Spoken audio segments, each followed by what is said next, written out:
আমি এক হাতে রান্না করি, এক হাতে কিন্তু ক্যামেরা ধরে ভিডিও করি, অর্থাৎ ফোন ধরে ভিডিও করি।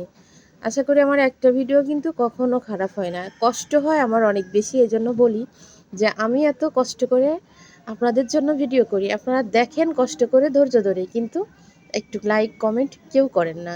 এজন্য খারাপ লাগে বেশি।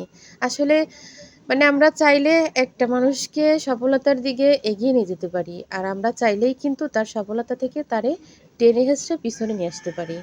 তো এটাই কিন্তু আমরা সর্বশেষ এটাই পারি। তো আসলে যাক, যার যার বিবেকের কাছে ছেড়ে দিলাম। আমি আর কিছু বলবো না।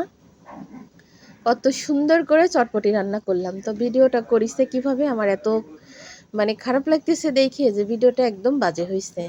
আমি আসলে আমার কষ্ট করা জিনিস যদি কেউ নষ্ট করে দেয় তখন কিন্তু আমার বিশাল মন খারাপ হয়।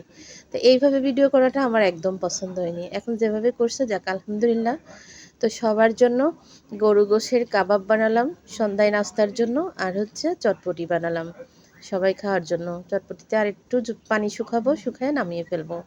তারপরে শসা টসা সব কিছু সুন্দর